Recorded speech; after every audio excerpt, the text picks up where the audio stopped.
2012. Had an amazing South American exhibition tour just happening a few weeks ago, and then I've been practicing really hard the last few weeks, and didn't play a leading up tournament this year just because I thought practice is very important for me coming up in the next sort of year and a half, and that's what I've been doing. So I haven't played a tournament yet, so it's a bit of a different preparation for the Australian Open this year, but I'm confident if mentally I'm fresh, which I feel I am, and physically I'm fine, which I am too, that I will play a good Australian Open. I think it's an exciting one. We have had 4 different Grand Slam champions this last year, and everybody seems in great shape. There's not one you can say, you know, okay, he's not playing so well, except Rafa, who's obviously not playing, but the rest, even from 5 down to 10, all seem to be playing extremely well. So I think it's going to be an exciting one. Personally, I hope I can play well there. I've never played a poor Australian Open, so of course I'm hoping for a similar result down there. Well, I mean, I think pressure's a privilege, and I enjoy being in the spotlight like that. The good thing about sports, I think, or live audience sports, is that you'll get the message loud and clear if you were good or bad. So you walk away, and you kept very honest at all times, which I think is a good thing, to be quite honest. Like you mentioned, last year was a great season. You called it a pretty good season. I thought it was it. I thought no problem. I thought it was a great season. I achieved all my goals. I wanted to get back to world number 1, which I did. I won Wimbledon, which is obviously one of the most special tournaments out there.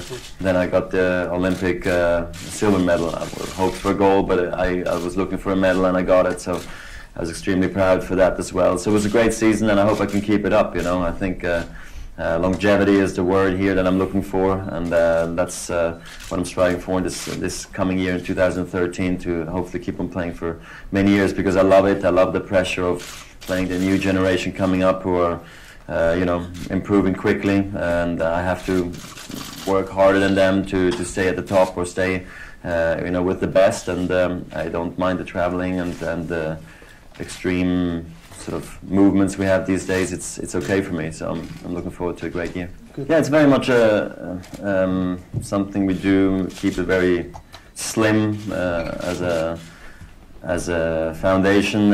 It's something that I have so much pleasure doing. It's something I guess I never thought I would have an opportunity to give back and help other people. It's a really a nice feeling to have, but I do it more just for them than for my own pleasure. I mean, I enjoy doing it. That goes without saying. And it's incredible. It's been 10 years now. We're approaching the 10 years now. And for me, the start was very natural. You know, I obviously had the opportunity to look at other great athletes and people who did philanthropy when I was growing up, and seeing how they did it, what they were saying. I remember, for instance, also Andre Agassi saying one time, I wish I would have started my foundation much earlier, who we know today has one of the great foundations as well, and he only started at 28. And I was like, you know what, I'm happy to start early, learn. I'm still learning. Try to already give back at a young age, inspire other people to also either donate or, do something. It doesn't always need to be financial. It can also just be just time you give in, and, you talk to other people. And so I'm very happy that I started so early.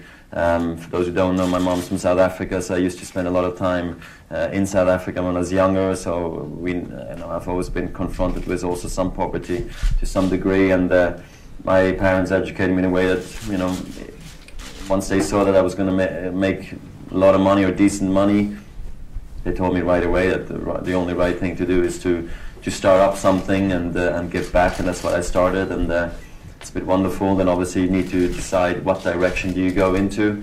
Mine was education for kids, because I believe that education is not something you can take away from anybody, and it spreads the message within the family, within the community, with the teachers and so forth. And then obviously also help with water or food they can eat at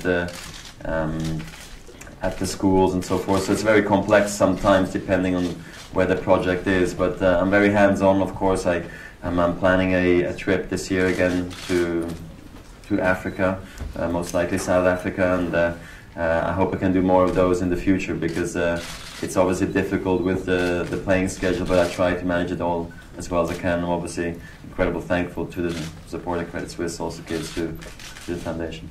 Yeah, I mean, it's very important. Look, it's great to have such a great partner, Credit Suisse, who has so much expertise in the field. I think early on, I think in a athlete's career, everybody always says, you know, you go play tennis, we'll take care of all the rest, you know. But I think the athlete needs to be interested to what's going on with his own money, but because at the end of the day, you're accountable for what's going to happen with it, you know, and what direction do you want to take with it, what investments do you want to do.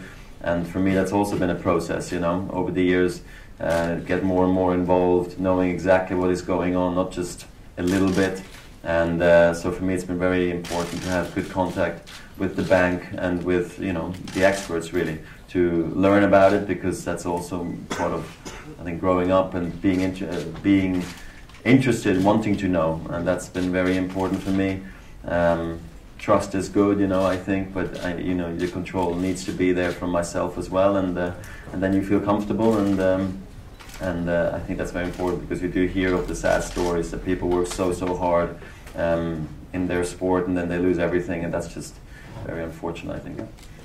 Yeah, I mean, look, my career was I consider it a very natural one.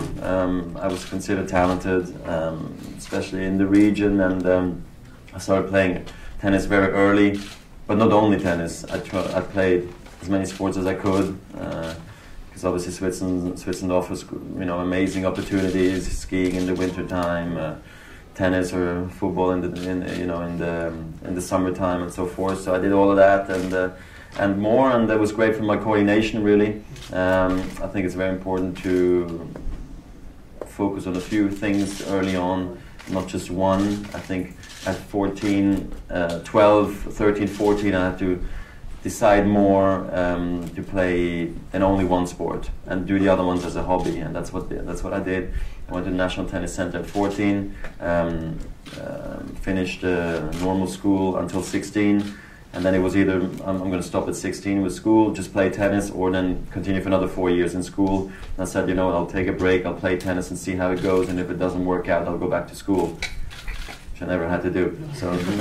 So my school was the tennis life. I learned so much through it, but my parents made sure that I did understand that I was not going to just be a journeyman forever, and I would have had to have some success, you know, to not go back to school, and I understood that. But then obviously things happened very early for me. At 17 I won Junior Wimbledon, at 18 then I was already 60 in the world, at 19 I was already 23, and so forth, so things went really quickly. But I think this is an incredible, interesting age right now. At 14, 15, you feel like you're improving every day. Important is to have fun doing it. The results right now to me always didn't seem, well, seemed so important, but actually looking back, they were so not important. You know, it's about improving as a player, improving as a person, and working hard, you know, and working towards the future, how you want to see yourself playing sort of in 5 years.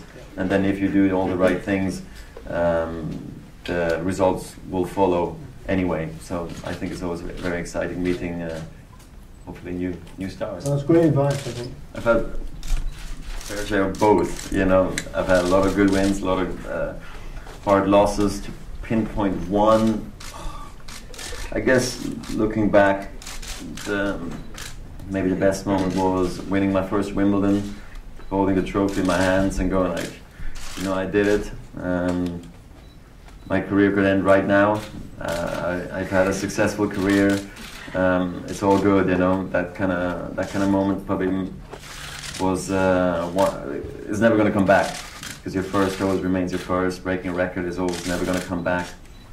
And the toughest moment probably is one of the many finals I've lost as well in my career, and you have to stand through the trophy ceremony, and here you are, all you want to do is go take a cold shower and get out of there, but you're stuck. But it's okay, they make you stronger too, and in some funny way they actually motivate you to come back stronger next time around. Try even harder if that's possible. I think it's key to always have a healthy